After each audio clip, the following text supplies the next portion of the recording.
वृषभ राशि वाले बंधुओं, आप सभी का बहुत बहुत स्वागत है। हृदय से अभिनंदन, आभार शिवप्रिया भिंड यूट्यूब चैनल में। तो वृषभ राशि वालों, जरा ध्यान से सुनिए, क्योंकि इस पितृ पक्ष में भूल कर भी मत जाना इन तीन स्थानों पर जाने से आपके जीवन में ऐसा भयंकर दोष उत्पन्न होगा, पितरों का ऐसा भयानक श्राप लगेगा कि पूरा जीवन इस श्राप से उबरने में भी निकल जाएगा, तब भी आप इससे निकल नहीं पाएंगे। याद रखना, कुंडली का कहें या वास्तु का कहें या यूं कहें कि कर्मों का, लेकिन भयानक, सबसे भयानक जो दोष होता है ना, उसमें से भी सबसे बुरा दोष पितृ दोष होता है।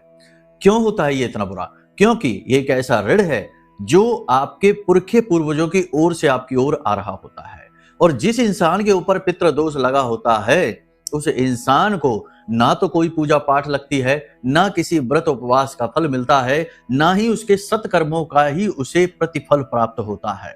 यह बात अलग है कि उसके पुण्य का घड़ा तो भरता है, लेकिन उसके जीवन में कठिनाई परेशानी बनी ही रहती है। वह आजीवन तड़पता ही रहता है, और उसकी आने वाली पीढ़ी भी बिना किसी पाप कर्मों जैसा ही दुख भोगती है जीवन भर।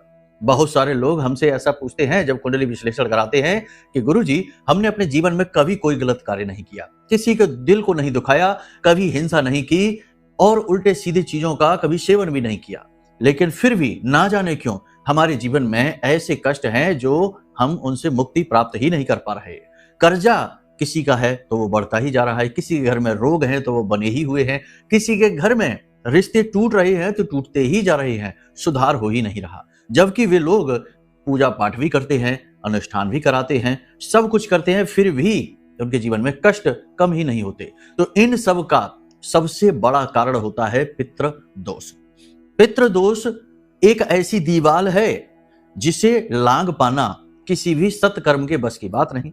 क्योंकि जब बात करते हैं शास्त्रों की, तो श्रीमद् भागवतम भी कहती है कि इस संसार में जितने भी इंसान हैं, मानव हैं, उनके प्रथम देव पितृदेव हैं, और जो अपने पितृदेवों को संतुष्ट नहीं कर पाता, उन्हें रुष्ट कर देता है, उसके ऊपर एक श्राप लग जाता है।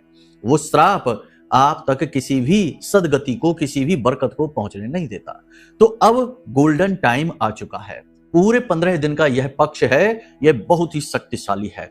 और याद रखना बंधुओं कि इस बार का पितृ पक्ष बेहद महत्वपूर्ण है। पूरे 22 वर्षों बाद ऐसा समय और काल आया है जबकि पितृ पक्ष की प्रारंभ यानी शुरुआत चंद्र ग्रहण से और इसका अंत सूर्य ग्रहण से हो रहा है। राहु इस पितृ पक्ष में अति प्रबल है। इन सबका कनेक्शन पितरों से है। कैसे है हम सब कुछ आपको बताएंगे। गुरु अतिचारी चल रहे हैं, शनि बकरी चल रहे हैं, और सबसे बड़ी बात कि सूर्य, बुध, केतु एक ही राशि में गोचर कर रहे हैं। इन सब का पितरों से संबंध है, पितरों से नाता है। कैसे है हम आपको अभी कार्यक्रम में सारी बातें स्पष्ट बता देंगे, लेकिन इन सबसे महत्वपूर्ण बात यह है कि कैसे आज इसी समय से आप कुछ ऐसे काम करना प्रारंभ कर दें जिससे कि इस बार का जो पितृ पक्ष है ये बेहद महत्वपूर्ण, बेहद पुण्य कर्म से आपको प्राप्त हुआ है, इसका आप गोल्डन लाभ ले सकें और अपने जीवन के हर एक दुख से मुक्ति के मार्ग खुद ही बना पाए। बेहद महत्वपूर्ण कार्यक्रम है बंधुओं। इस कार्यक्रम में हम कुछ गोल्डन रूल आपको बताएंगे। इन गोल्डन रूल्स को आपको आजीवन मानना चाहिए। इन पितृपक्ष में तो मानना ही चाहिए, इसके अलावा भी आजीवन अपने जीवन की जो रूपरेखा की किताब है उसमें लिख लीजिए कि ये आपके गोल्डन रूल्स हैं, इन्हें आपको फॉलो करना है। इन रूल्स को फॉलो करने का फल प्रतिफल यह होगा कि आपके पितृ आपसे कभी नाराज नहीं होंगे। बुरे से बुरा, भयानक से भयानक पितृ दोष होगा वह धीरे धीरे कटना शुरू हो जाएगा, और एक समय आएगा जब पूरी तरीके से यह समाप्त हो जाएगा, और इसका प्रभाव तो आपको इसी पितृ पक्ष में दिखना शुरू भी हो जाएगा। तो ये गोल्डन रूल्स क्या है, इन्हें जानना बेहद आवश्यक है। कार्यक्रम पूरा देखेंगे तो सब पता चलेगा। इसी के साथ साथ अगले 3 से 5 दिनों की सटीक 5 बड़ी भविष्यवाणियां भी करेंगे, इन्हें भी देखना। ये भविष्यवाणियों में आपके लिए ना केवल समय और काल का पूर्व अनुमान है, बल्कि आपके लिए श्रेष्ठतम सलाह भी है। तभी तो ये पूर्ण होती हैं बातें। केवल बता देने से नहीं होता कि रोग आएगा बता दिया, नहीं। रोग को रोकेंगे कैसे? क्योंकि कोई भी बुरी घटना आती है तो उसे रोकने का समाधान, उपाय, सलाह भी ज्योतिष में है, तो वो भी हम आपको बताएंगे।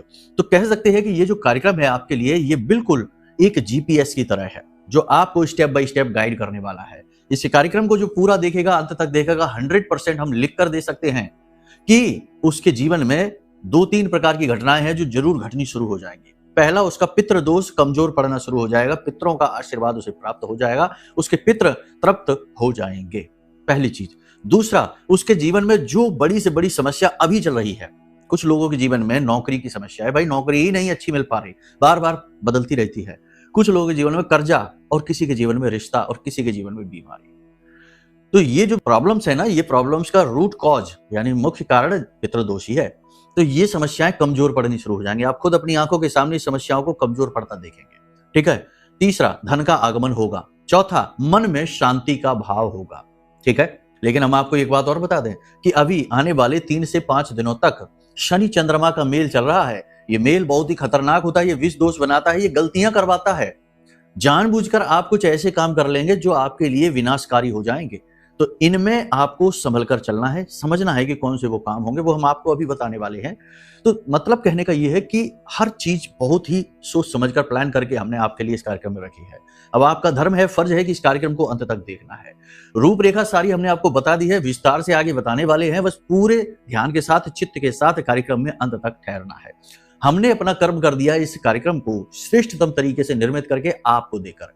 अब आपका कर्म बाकी है कि आप इस पुण्य कर्म को यानी कि सिद्ध कार्य को सफल बनाए, पूरा कार्यक्रम देखें।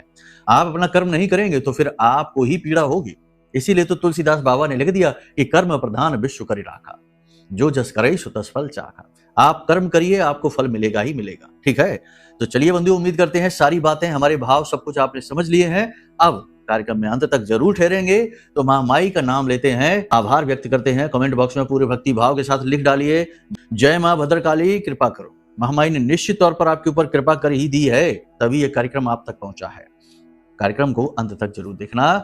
प्रेम से भाव के साथ ये भी लिख दो कि मैं भी माई के परिवार का हिस्सा, क्योंकि इससे आपका कुछ नहीं जाएगा। थोड़ी सी मेहनत है उंगलियों की, लेकिन महामाई की कहीं दृष्टि आपके ऊपर पड़ गई ना, तो आपका नहीं, आपकी आने वाली 10 पीढ़ियों का भी उद्धार हो जाएगा, सैकड़ों पीढ़ियों का भी उद्धार हो जाएगा, है ना। तो चलिए बंधु, भाव के साथ लिखिए, ठीक है। भाव बेहद महत्वपूर्ण है। जब भी यहां हम बात करते हैं किसी भी चीज की, चाहे हम उपाय की बात करें, चाहे दिव्य शक्तियों को मनाने की बात करें, प्रसन्न करने की बात करें, हर एक चीज में एक चीज जो है ना बड़ी कॉमन है, बड़ी महत्वपूर्ण है, और वो है भाव। भाव के बिना तो कुछ भी नहीं है, ठीक है ना। भाव के बिना तो ये संसार निर्जीव है, कुछ भी नहीं है। पेड़ पौधे भी निर्जीव हैं, पत्थर भी पत्थर ही हैं, देवता नहीं है। पेड़ पौधे भी देवता नहीं है, नदी भी सिर्फ पानी की धाराएं हैं, देवी नहीं है, गंगा मैया नहीं है, है ना। भाव ही तो उनमें देवी देवताओं को प्रकट कर देता है और हमारे जीवन को शुद्ध और बुद्ध बना देता है।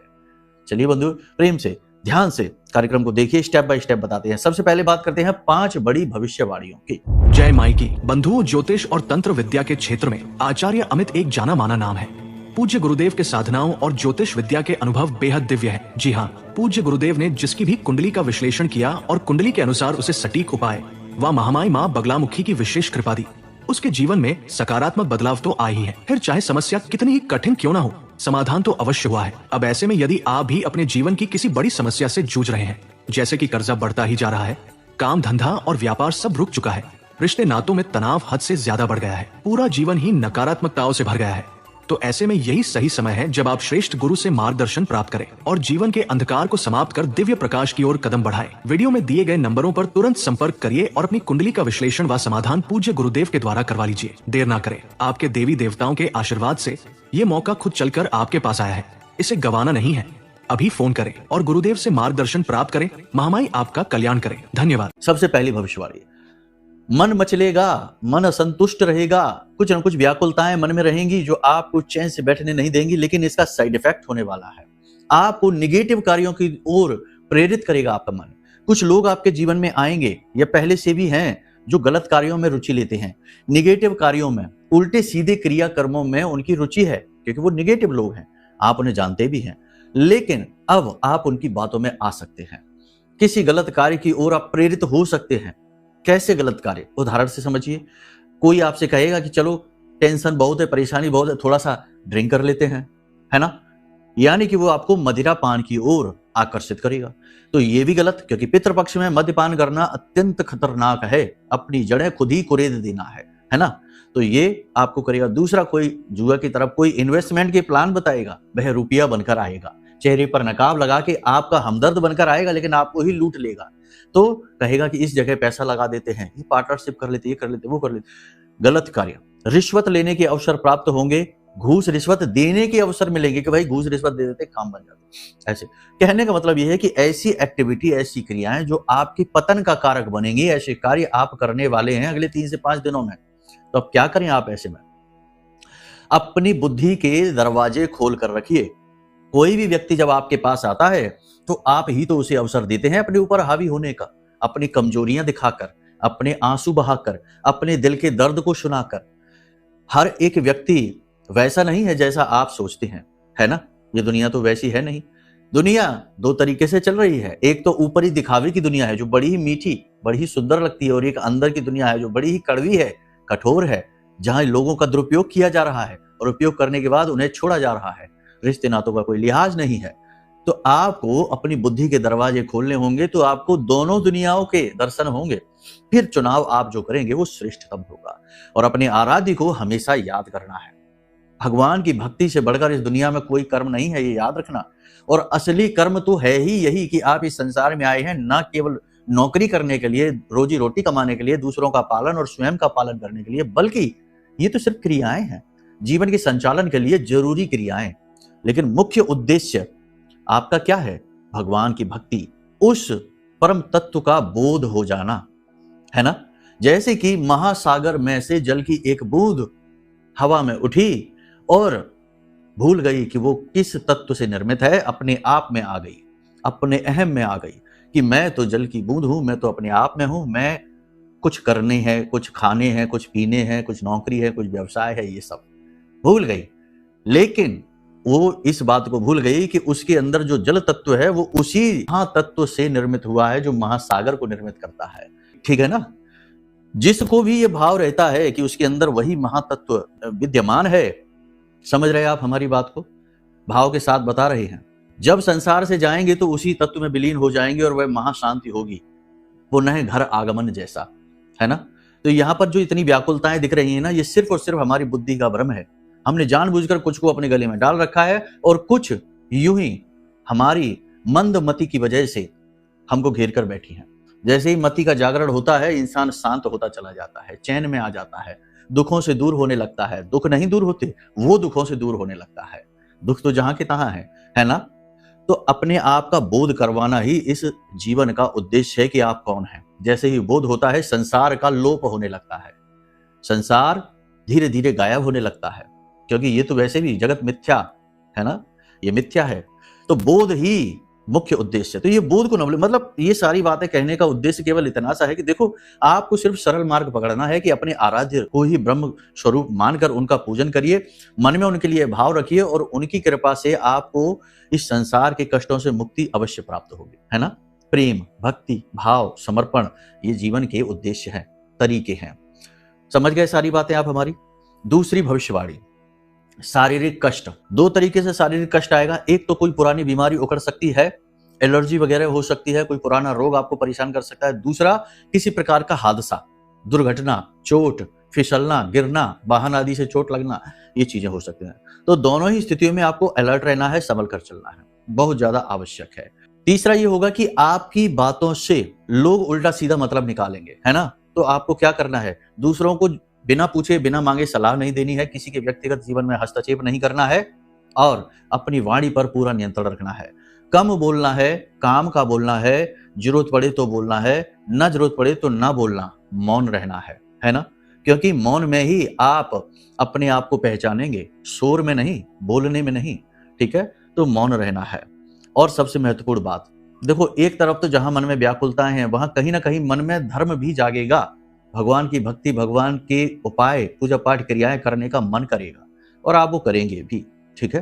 तो ये अच्छी बातें हैं। किसी प्रकार की डील आप साइन कर सकते हैं, कोई दस्तावेज साइन कर सकते हैं, किसी डॉक्यूमेंट को साइन कर सकते हैं, लेकिन इनमें लापरवाही आपको नहीं करनी है। किसी व्यक्ति पर भरोसा नहीं करना है, किसी के भरोसे में आकर गलत जगह पर साइन सिग्नेचर नहीं कर देने हैं। कोई भी डील यदि आप साइन करते हैं तो बड़े ही अलर्ट रहें। ठीक है? कानूनी जो मामले हैं उनमें भी सावधानी रखें, घूस रिश्वत देने के चक्कर में न पड़ जाएं। ठीक है? सोच समझकर आगे बढ़ें। कानूनी मामलों में की गई लापरवाही आपको बड़ी कीमत चुकानी पड़ेगी। ठीक है ना? भाग दौड़ आने वाले 3 से 5 दिनों में आपकी बहुत अधिक रहेगी। इस दौरान आपको चोट लग सकती है, छोटी मोटी दुर्घटना हो सकती है, कुछ हादसे वगैरह भी हो सकते हैं। ठीक है, नेगेटिव लोगों से आपको दूर रहना है, अपने आप में ही खुद को प्रसन्न करने की कोशिश करना है, दुनिया से उम्मीदें नहीं करनी है। किसी को आपकी नहीं पड़ी है, आप किसी को अपना बनाकर हमदर्द समझकर उसे अपनी समस्या बताएंगे, दुख दर्द तकलीफ बताने की कोशिश करेंगे। लोग सामने तो आपको हिम्मत बताएंगे, लेकिन पीठ के पीछे आपका मजाक उड़ाएंगे, आपके बारे में अनाप शनाप बातें करेंगे। तो ये स्थिति आपके लिए अच्छी नहीं है। याद रखना कि ये समय और काल जो है ना, ये विश्वसनीय लोगों से धोखा खाने का है। तो सबके लिए मन में शंकाएं रखिए। हम ये नहीं कह रहे कि किसी से बात ही ना करिए, इस दुनिया से कट जाइए, एकांत में कहीं खो जाइए, नहीं, ये हम नहीं कह रहे हैं। हम ये कह रहे हैं कि आप सबके साथ रहिए, लेकिन सब पर दृष्टि बनाकर रखिए।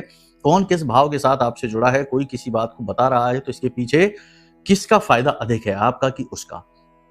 अलर्ट रहना है, कुल मिलाकर कहने की बात यह है। बड़े निवेश इस समय और काल पर आपको नहीं करने हैं। किसी विशेष स्थान से धन लाभ हो सकता है, ये स्थिति अच्छी है। अपने क्रोध को आपको नियंत्रण में रखना है। आपके मन को कोई नहीं समझेगा, बस ऊपर के व्यवहार को देखकर लोग निर्णय ले लेंगे और आपके खिलाफ उल्टी सीधी बातें करेंगे जो आपको अच्छी नहीं लगेगी। ठीक है ना, आपके अपने ही आपके बारे में ऐसी बातें बोलेंगे जिनको सुनकर आपको दुख होगा। ये बातें भी आपको अच्छी नहीं लगेंगी। हालांकि कहीं ना कहीं से आपको सपोर्ट भी मिलेगा, ऐसे लोगों से, ऐसे व्यक्तियों से आपको सपोर्ट समर्थन मिलेगा जिनसे आपकी उम्मीद ही नहीं थी।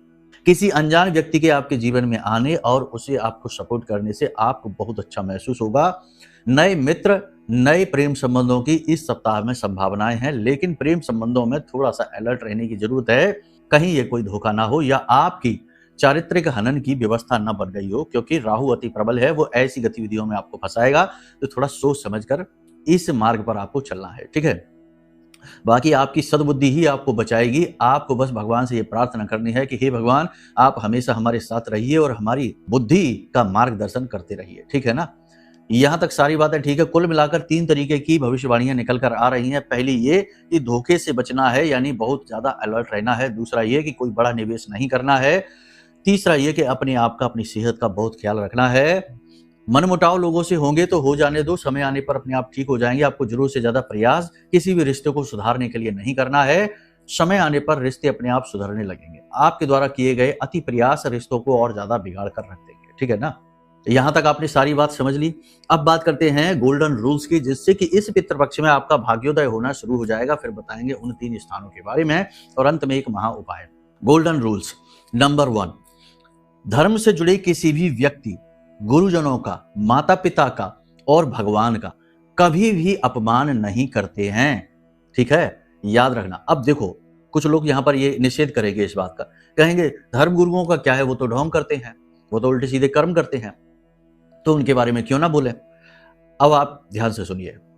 एक इंसान है जिसने किसी प्रकार का गलत कार्य किया, किसी को धोखा दिया, धर्म के नाम पर किसी को ठग लिया, तो ये किसका कर्म बिगड़ा? उसका कर्म बिगड़ा कि आपका? आपका तो नहीं बिगड़ा यहां पर कुछ भी। याद रखना कि वो अपनी कार्मिक यात्रा पर है और आप अपनी, है ना।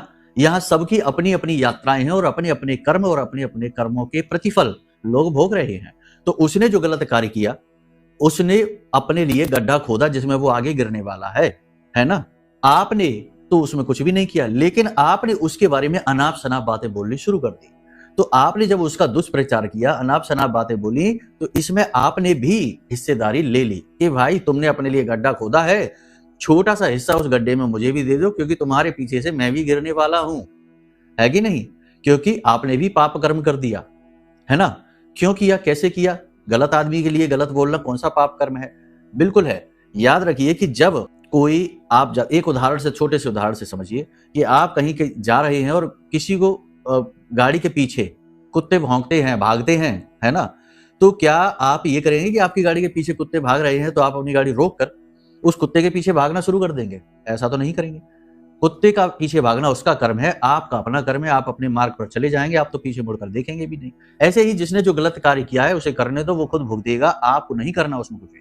आपका क्या दोष होता है? जब आप कुछ भी गलत बोलते हैं, नेगेटिव बोलते हैं, किसी भी प्रकार से बोलते हैं, आपका राहु एक्टिवेट हो जाता है, माता सरस्वती आपसे नाराज होती है, आपका गुरु खराब हो जाता है।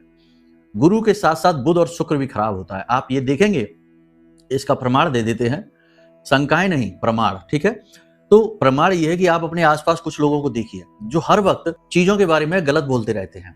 किसी न किसी की शिकायत करते रहते हैं, इसने ये कर दिया, इसने वो कर दिया, सरकार ने ये कर दिया, बहुत सारी बातें बोलते रहते हैं। हालांकि वो बातें सब सही ही बोल रहे होते हैं, लेकिन तब भी आप देखेंगे कि वो लोग बड़े ही व्याकुल होते हैं, बड़े ही तड़पते हुए लोग होते हैं, परेशान होते हैं, हर चीज के लिए परेशान, दुखी दिखाई देते हैं। जीवन में सदगति नहीं होती है, कर्जा होता है, व्यापार में घाटे होते हैं, बहुत सारे नुकसान होते हैं, हमेशा दुखी रहते हैं। ऐसे लोग दुखी आत्मा बन जाते हैं। हालांकि वो जो कह रहे हैं वो ठीक ही कह रहे होंगे शायद, लेकिन बुराइयां इतनी ज्यादा की कि अब उनका भाव ही बुराई वाला बन गया। अब उनके पास बुराई ही अट्रैक्ट होने लगी। तो हम जो देते हैं इस संसार को, वही हमारी तरफ अट्रैक्ट होने लगता है। तो आपको, उम्मीद करते हैं आप यहां तक सारी बात समझ रहे हैं। किसी का धर्म का अपमान नहीं करना है, धर्म से जुड़े व्यक्ति का अपमान नहीं करना है, चाहे भले ही वो जो कुछ भी करे वो उसका कर्म है, वो खुद भोगेगा। आप क्यों जलते हुए में अपने हाथ सेक रहे हैं? आपके भी हाथ जल सकते हैं, ठीक है ना।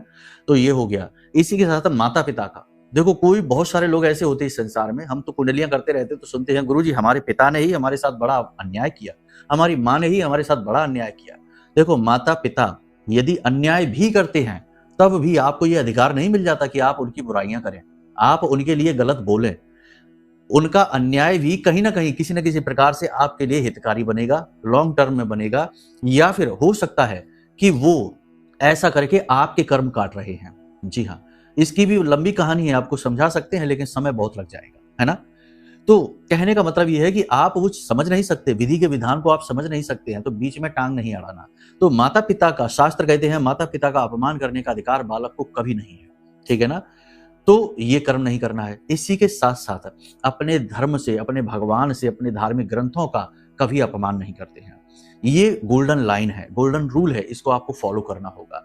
जब आप इसे फॉलो करना शुरू करते हैं तो आपका चित्त शांत होने लगता है, चरित्र शुद्ध होने लगता है, मन पवित्र होने लगता है, और शांत, शुद्ध और पवित्र स्थानों पर देवता वास करते हैं, है ना। यानी मन मंदिर हो जाएगा। फिर देखिए कैसे आपका जीवन सुंदर होता है। तो ये गोल्डन रूल हमेशा याद रखना कि कभी बुराई नहीं करनी है, किसी की भी नहीं करनी है। देख लिया कोई बात नहीं, वो खुद भुगतेगा, आप क्यों बुराई, है ना। ये याद रखना है। दूसरा गोल्डन रूल, 3 गोल्डन रूल बताएंगे, ज्यादा नहीं, अगले कार्यक्रमों में और भी बताएंगे। तो दूसरा गोल्डन रूल, शॉर्टकट नहीं लेना है। याद रखना, बहुत सारे लोग ऐसे होते हैं जिनमें की धीरता की, गंभीरता की, धैर्य की बेहद कमी होती है। आज काम शुरू किया, कल ही रिजल्ट चाहिए, आज ही यहां पर हमारे पास अपॉइंटमेंट फिक्स की और कल ही बात करनी है। अब इतनी जल्दी कुंडली विश्लेषण होता है क्या? जल्दबाजी में हर काम करना है। अगर आज बात नहीं कर पाई तो नाराज होने लगते हैं, क्रोध से भर जाते हैं कि अरे हमारी बात क्यों नहीं करा रहे गुरुजी से, सहायकों पर भड़कते हैं, क्रोध दिखाते हैं। तो अब समझिए, हम तो कर देंगे, बात कर लेंगे, कुंडली समझा देंगे, सब कुछ कर देंगे, परंतु भाव समाप्त हो जाता है, लाभ कुछ भी हासिल नहीं होगा। कहने का मतलब यह है कि जल्दबाजी में कोई भी कार्य नहीं करना है, धैर्य से निर्णय लेने हैं, धैर्य के साथ जीवन जीना है। जीवन में हमेशा धैर्यवान ही विजयी होता है, ठीक है। जल्दबाजी में हमेशा मूर्खतापूर्ण कार्य ही होते हैं, ये याद रखना। तो ये गोल्डन रूल है, इसे आपको हमेशा अपनी लाइफ में अप्लाई करके रखना है। जो कुछ चल रहा है उसे ठंडे दिमाग से समझते जाना है और आगे बढ़ना है, मूर्खताएं नहीं करनी है। तीसरा गोल्डन रूल, हमेशा अपने जीवन में जो भी भगवान के प्रति आपकी आस्था है, विश्वास है, नहीं है तो पैदा करो, इसी के लिए संसार में आए हो, केवल भोगने के लिए नहीं, ठीक है। तो भाव है भगवान के प्रति, उस भगवान के स्वरूप का अनुष्ठान महीने में एक बार जरूर करिए। अनुष्ठान का मतलब संकल्प लेकर किया गया कर्म, ठीक है, जरूर करिए। भोलेनाथ की भक्ति करते हैं तो उनका पंचाक्षरी मंत्र का 11 दिन का, 7 दिन का एक अनुष्ठान जरूर किया करो, जिस भी दैवी शक्ति का। इसके बारे में विशेष जानना है तो नंबर दिए गए हैं, इन पर फोन कर लेना, सब कुछ बता दें, ठीक है ना। इसी के साथ साथ सबसे महत्वपूर्ण बात यह है कि जिस भगवान के प्रति मन में भाव है, उसके प्रति मन में कुभाव कभी नहीं लाना। हम देखते हैं बहुत सारे लोग भोले बाबा को जल समर्पित करते हैं और फिर कुछ दिन के लिए रुष्ट हो जाते हैं, कहते हैं हम नहीं जाएंगे मंदिर, मंदिर जाने से क्या फायदा हो, इतना जल चढ़ाया लेकिन हमारी तो नौकरी ही नहीं लग रही है। अरे नौकरी नहीं लग रही वो एक अलग बात है, लेकिन आप ये क्यों कर रहे हैं? ऐसा करके तो आप अपने लिए और भी ज्यादा खतरनाक कार्य कर रहे हैं, अपने आप को और पाप कर्म में ढकेल रहे हैं। इससे तो अच्छा कि आपने शुरू ही ना किया होता। तो ऐसा नहीं, ठीक है ना। जिसके लिए भाव है उसके लिए कुभाव कभी नहीं लेकर आते हैं। तो इन गोल्डन रूल्स को आप मानकर चलिए, आपका जीवन बड़ा ही पवित्र हो जाएगा और पितरों का आपको आशीर्वाद मिलना शुरू हो जाएगा, ठीक है ना। अब बात करते हैं 3 स्थानों की। तो 3 स्थान भी इन्हीं से जुड़े हुए हैं। देखो इस पितृपक्ष में आपको 3 स्थानों पर नहीं जाना है। पहला कि जहां जुआ, शराब, सट्टेबाजी, वेश्यावृत्ति, मांसाहार, व्यभिचार ऐसा हो रहा है या इनकी बातें हो रही हैं, ऐसे स्थान पर आपको नहीं जाना है, भूल कर भी नहीं जाना है, वरना आपको भी दोष लग जाएगा। दूसरा, किसी ऐसे स्थान पर नहीं जाना है जहां ये सारी चीजों का विकरण होता है, व्यवसायीकरण होता है, वहां पर भी आपको नहीं जाना है, वरना आपको दोष लगेगा। तीसरा, किसी ऐसे स्थान पर नहीं जाना है जहां पर की गंदगी रहती है, यानी बहुत ज्यादा गंदी वाले स्थान पर होते हैं ना, जैसे कोई नाला वगैरह है, कोई भी गंदगी स्थान है, ऐसे स्थानों पर नहीं जाना है, वरना ये स्थान जो है ना, देखो इस समय और काल पर जब पितृपक्ष होता है तो दैवीय शक्तियां और पैशाचिक शक्तियां, प्रेतीय शक्तियां भी जागृत हो जाती हैं और ऐसे स्थानों पर उनका वास होता है। यदि आप ऐसे स्थानों पर चले जाते हैं जहां गंदगी बहुत रहती है, सुनसान इलाके होते हैं, कोई बड़ा वृक्ष होता है जैसे नीम, कीकर, बबूल, बरगद या पीपल के वृक्ष के नीचे जो एकांत सुनसान इलाकों में होते हैं, वहां चले जाते हैं तो वहां से पिशाची शक्तियां आपके पीछे पड़ सकती हैं, आपको घेर सकती हैं और आपके ऊपर आजीवन के लिए वास कर सकती हैं, तो आपका विनाश हो जाएगा। तो ऐसे स्थानों पर भी आपको नहीं जाना है। एक सबसे महत्वपूर्ण बात है कि प्रतिदिन पूरे पितृपक्ष आपको इतना करना है कि स्नान आदि करने के बाद सूर्य देवता को अर्घ्य अवश्य देना है। इसी के साथ साथ 1 लोटा जल पितरों को भी देना है। ठीक है, तांबे का, पीतल का लोटा आप ले लेना और उस लोटे में जल भर के थोड़े से काले तिल, थोड़ा सा गुड़ और 1 लाल रंग का पुष्प आप डालकर और पितृ देवताओं के नाम से उसे तर्पण देना है। पितरों को तर्पण देते समय, जल देते समय आप इस मंत्र का भी जाप करना, तो बहुत जल्दी पितृ प्रसन्न होते हैं, पितृदोष समाप्त होना शुरू हो जाता है। इसे पितृ गायत्री मंत्र कहते हैं। मंत्र को जरा ध्यान से सुनिए। ओम पितृगणाय विद्महे जगत धारिणी धीमहि तन्नो पित्रो प्रचोदयात्। इस मंत्र का आपको उच्चारण करना है। मंत्र आपको मोबाइल की स्क्रीन पर भी दिख रहा है। इस मंत्र का उच्चारण करते हुए जल पितरों को समर्पित करें। आपके पितृ तृप्त होंगे, संतुष्ट होंगे, आपको आशीर्वाद देंगे। उम्मीद करते हैं सारी बातें आपने समझ ली हैं। आगे आने वाले कार्यक्रमों में और भी महत्वपूर्ण बातें होंगी। ध्यान से प्रतिदिन कार्यक्रमों को देखा करिए। जिन लोगों ने भी लगातार 1 आध महीने हमारे कार्यक्रमों को देख लिया है, 100% उनके जीवन में सदगति आई है, दैवीय कृपा आई है। अब एक और खास बात की, यदि आपको अपने जीवन में महामाई की कृपा चाहिए, क्योंकि कहां से किस प्रकार की नेगेटिविटी आई है और कैसे वह मिटेगी और कैसे पितरों का प्रेम और आशीर्वाद प्राप्त होगा, इन सब के लिए एकमात्र क्रिया है कि आप 10 महाविद्या को अपने जीवन में धारण करें। इनमें से 8वीं महाविद्या ब्रह्मास्त्र विद्या मां बगलामुखी का विशेष महारक्षा कवच है, जो हमने आपके लिए निर्मित किया है। इस महारक्षा कवच को इस पितृपक्ष में जो धारण कर लेगा, उसके भयानक से भयानक रोग दोष दूर हो जाएंगे और भयंकर से भयंकर पितृ दोष भी उसका शांत होगा। ये रक्षा कवच केवल और केवल आपके लिए हमने बनाया है, आपके जीवन की नेगेटिविटी को दूर करने के लिए। तो याद रखना कि इसकी बहुत लिमिटेड पीस बने हैं, समाप्त होने वाले हैं। जल्दी से जल्दी इसे ऑर्डर कर लें, बुक कर लें, अपने घर में मंगा लें और इस पितृपक्ष में इसे धारण करके अपने जीवन को धन्य बनाएं, पितरों को भी प्रसन्न करें और खुद भी प्रसन्नतापूर्वक जीवन को जिएं। सारी बातों को आपने समझ लिया है। निर्णय आपका है, क्या करना है, कैसे करना है, फिर जीवन भी आपको वही देगा जो आपने निर्णय लिए है। ठीक है, कार्यक्रम को यही विराम देते हैं। हमेशा हंसते रहिए, मुस्कुराते रहिए, सकारात्मक रहिए, महामाई पर अपनी आस्था और विश्वास बनाकर रखिए, क्योंकि आपका उद्धार तो वहीं से होना है। प्रेम से बोलिए जय माई की, जय मां बगलामुखी। हमारे प्रिय और परम पूज्य आचार्य जी ने अपनी साधनाओं के अनुभवों पर आधारित शक्तिशाली उपाय और क्रियाओं के माध्यम से हजारों लोगों के जीवन को पूरी तरह से बदला है। आचार्य जी के द्वारा बताया गया हर एक उपाय इतना सटीक और कारगर होता है कि जो भी इसे पूरे भाव के साथ कर लेता है, उसे साक्षात महामाई की कृपा और आशीर्वाद प्राप्त हो जाती है। इसलिए निसंकोच इन उपायों को पूरे भाव के साथ करिए, आपका कल्याण होगा। जय माई की।